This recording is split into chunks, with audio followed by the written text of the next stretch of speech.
মেঘালয় সীমান্তে বিশেষ Bayraktar TB2 drone মোতায়েন করেছে বাংলাদেশ। সম্প্রতি এমনটাই দাবি করে সংবাদ প্রকাশ করে বেশ কয়েকটি ভারতীয় গণমাধ্যম। হিন্দুস্তান টাইমস জানায়, ড্রোনগুলো পরিচালিত হয়েছিল ঢাকা ও চট্টগ্রামের এয়ারবেস থেকে। যদিও এমন দাবিকে অস্বীকার করে প্রধান উপদেষ্টার প্রেস উইং।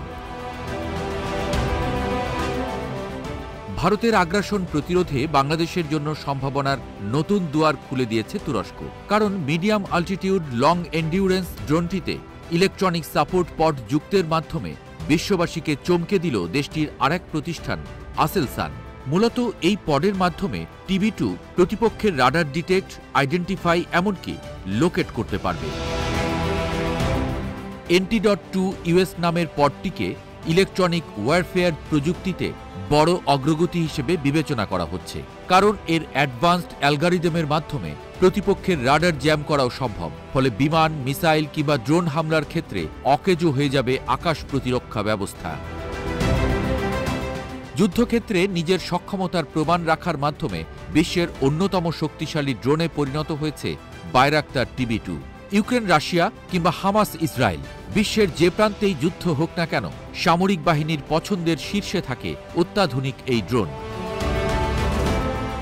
গোয়েন্দা নজরদারি ও লাইট স্ট্রাইক অপারেশনের জন্য গেল বছরের শুরুতে 12টি বাইরাক্তার TB2 ড্রোন ক্রয় করে বাংলাদেশ সামরিক বাহিনী। ডিফেন্স টেকনোলজি অব বাংলাদেশ DTBর তথ্য বলছে, 12টির মধ্যে 6টি ড্রোনই এখন সক্রিয়ভাবে অভিযান পরিচালনা করছে। বর্তমানে বাংলাদেশ সেনাবাহিনীর 67তম ইন্টেলিজেন্স কোর তুরস্কের তৈরি এই ড্রোন তদারকির দায়িত্বে আছে।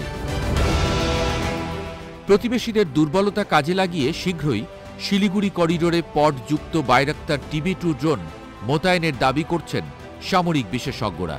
ভারতের মূল ভূখণ্ডের সঙ্গে পূর্বাঞ্চলকে জুড়ে রাখে এই 60 কিলোমিটার দৈর্ঘ্য ও 22 কিলোমিটার প্রস্থ এই অঞ্চল।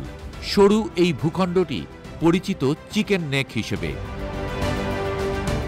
ভৌগোলিক তাৎপর্য বিবেচনায় কৌশলগত কারণে অঞ্চলটিতে ড্রোন মোতায়েন করা হলে মোদী সরকারের জন্য দুশ্চিন্তা বাড়বে। কারণ ভারতের আগ্রাসনের জবাবে পডযুক্ত বাইরাক্তারের ড্রোনটি যদি রাডার জ্যাম করে দেয়, সেক্ষেত্রে অকেজো হয়ে যাবে দেশটির আকাশ প্রতিরক্ষা ব্যবস্থা।